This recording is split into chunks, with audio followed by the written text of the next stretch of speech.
Olá, bem-vindos a mais uma das nossas conversas vadias sobre a Europa, Portugal e o mundo. Hoje temos um convidado especial, o meu colega Carlos Zorrinho, que já teve muitas funções, além de ser deputado europeu, foi também secretário de Estado da Energia. E num período em que Portugal registrou sérios avanços em matéria de políticas ligadas a essa área. É por isso que hoje o convido para nos vir falar sobre energia, no momento em que na Europa todos sentimos os efeitos da subida dos preços dos combustíveis e da energia em função da guerra na Ucrânia. Portugal e Espanha têm sido considerados uma ilha ibérica, fala-se por aqui.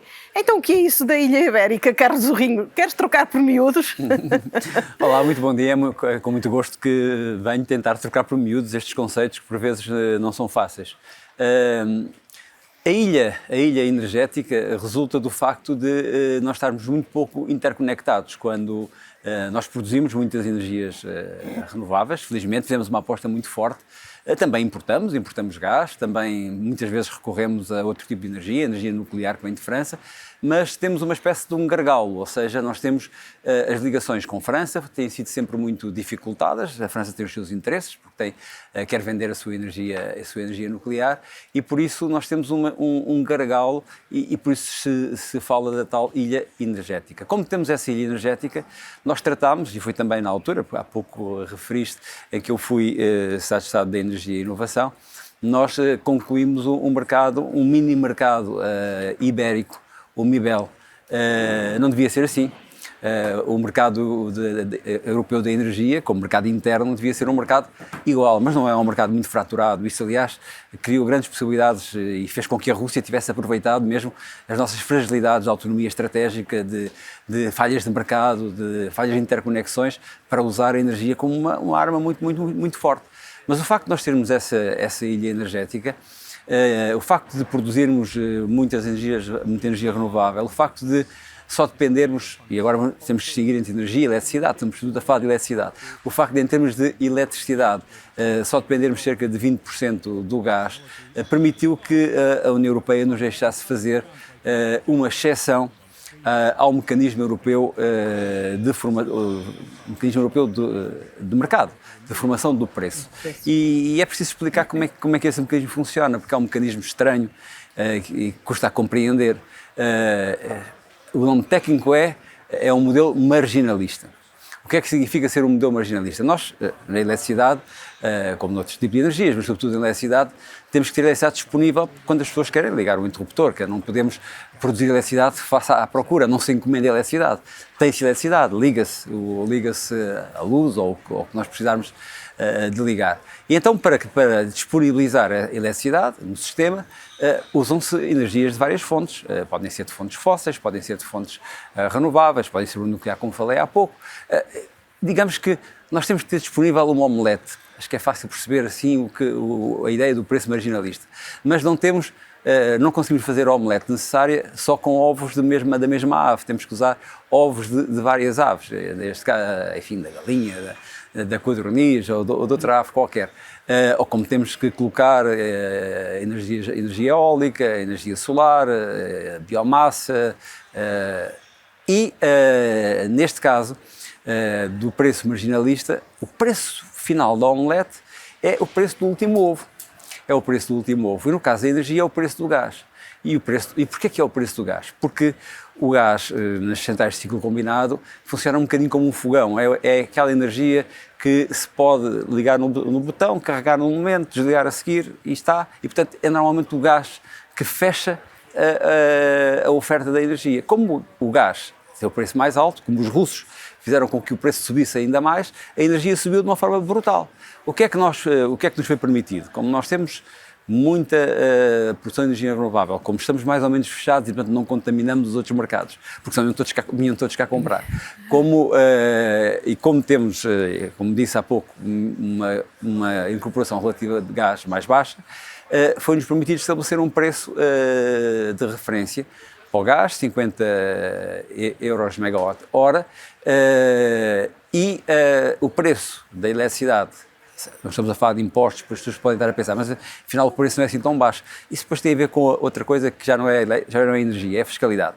Mas o preço formado na Península Ibérica, o gás funciona como outro qualquer, funciona a 50.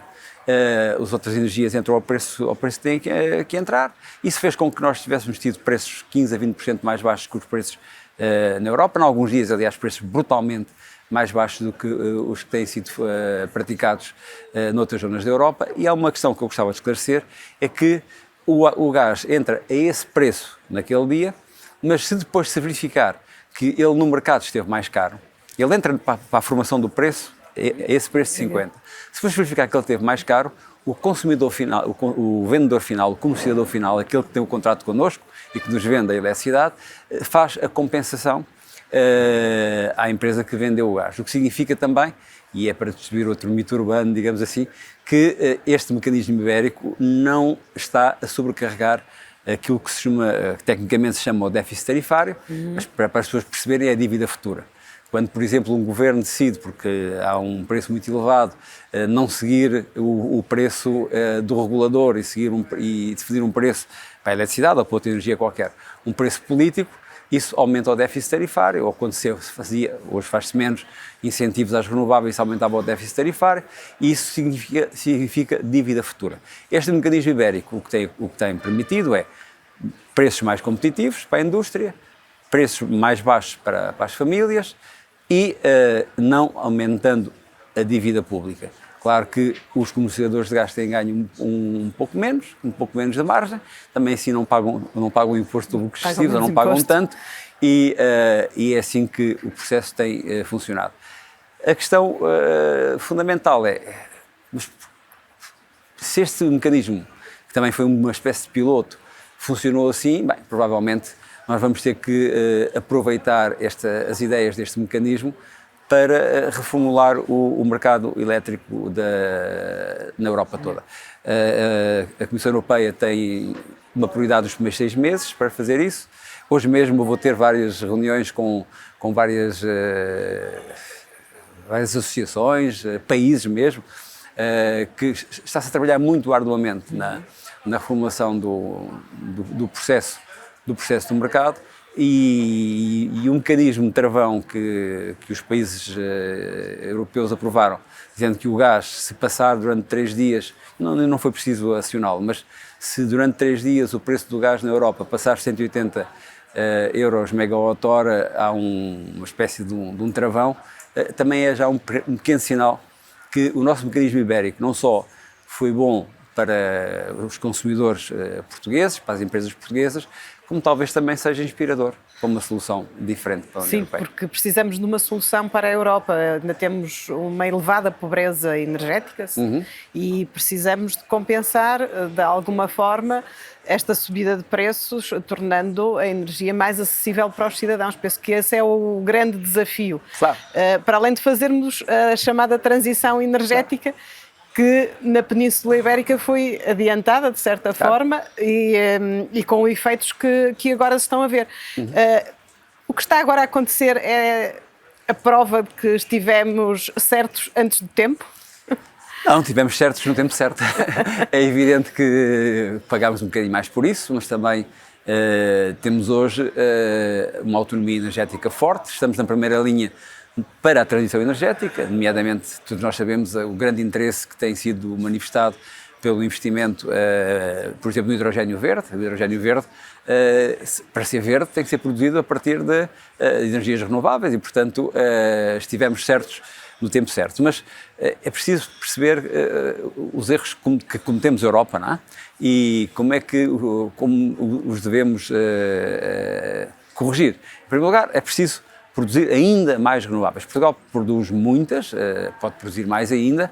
Alguns dias, sobretudo no inverno e no outono, nós sabemos que nós até produzimos mais do que precisamos, quase que temos que pedir licença a Espanha e a França para nos deixar oferecer alguma eletricidade, porque a rede não contempla mais, mas até esta nota que eu agora fiz mostra uma outra questão, que é um atraso brutal na União Europeia, e espero que se resolva rapidamente, que é, de facto, não temos interconexões, ou seja, mesmo isto passa-se com a Península Ibérica, com o resto do mercado europeu, mas há muitos outros países de leste, em que também se sentiu que tinham algumas interconexões para o gás, mas tinham muitos falhanços a outro nível.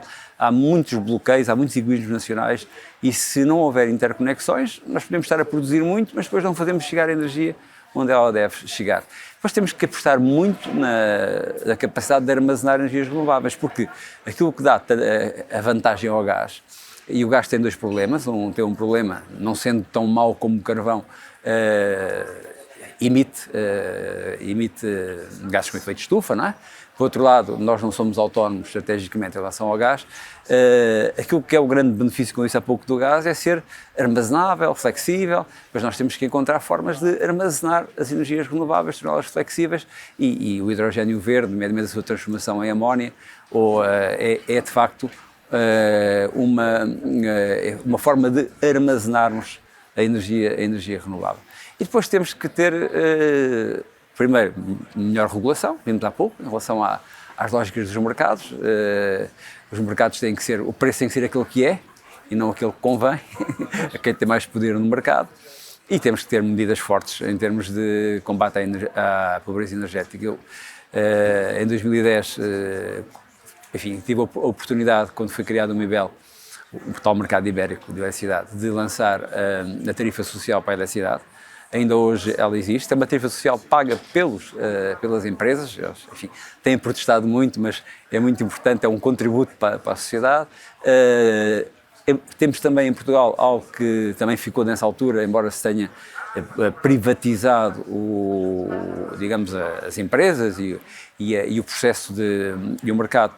Temos um mercado regulado e temos a possibilidade de opção pelo mercado regulado, portanto, temos uma opção de garantia para quem não quer ter surpresas nos preços, e agora com a crise também o Governo instituiu uma tarifa regulada para o gás. Portanto, acho que também temos que ter essa perspectiva, que é do preço da energia depende o conforto, a dignidade das famílias e a competitividade da economia.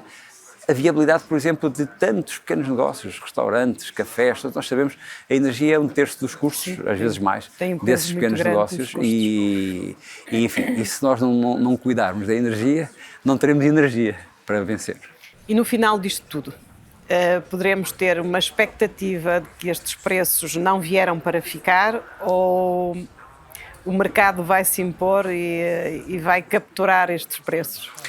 Eu penso que a inflação, que continua a ser muito importante em toda a Europa, em Portugal um bocadinho mais baixa do que a média, mas ainda assim a doer muito, como sabemos, não tem o peso da energia, que seja de eletricidade, seja de outro tipo de combustíveis, que se imaginava no início, não é? Se fizermos as coisas bem feitas, ou seja, se aquilo que está no papel, em termos aqueles palavrões, mas do Repower EU, ou seja, da aposta forte das interconexões, das novas energias, agora no plano industrial para o Pacto Ecológico, apoiando as indústrias para poder desenvolver as tecnologias de armazenamento, as interconexões. Portanto, se aquilo que está no papel se concretizar, e sobretudo se concretizar depressa, porque nós não podemos competir, discute-se agora muito a questão dos apoios de Estado, dados pelos americanos para combater a inflação. Nós não temos poder de fogo e também se calhar a regulação e o equilíbrio para poder responder dessa maneira, mas podemos responder sendo menos burocratas. Menos burocracia não significa menos transparência, significa maior efetividade, maior eficácia. É preciso licenciar, aprovar projetos em 6 meses e não em 6 anos, até porque em 6 anos normalmente depois se temos o financiamento já não temos a tecnologia adequada. E portanto, se fizermos o que está no papel, acho que vamos poder tornar o preço da energia um preço normal em termos do funcionamento do dia-a-dia. Se não o fizermos, se entretanto agora como a energia baixou um pouco, como o inverno não foi muito frio em alguns países, ficarmos um bocadinho à sombra, provavelmente quando o sol apertar, vai outra vez doer. Bem, temos que agir e agir rápido, e é com esta expectativa que terminamos este programa de hoje, uma expectativa de esperança para todos nós, para aqueles que investem, para aqueles que têm os seus negócios e as suas indústrias, mas também para todos nós cidadãos que todos os dias e ao final do mês temos que gerir a conta da nossa casa, temos que gerir as contas de eletricidade e temos que gerir os nossos recursos. Foi mais uma conversa vadia, desta vez na companhia de Carlos Zorrinho, e para falar sobre energia, Europa, o mundo e o futuro. Muito obrigada a todos, até à próxima Conversa Vadia.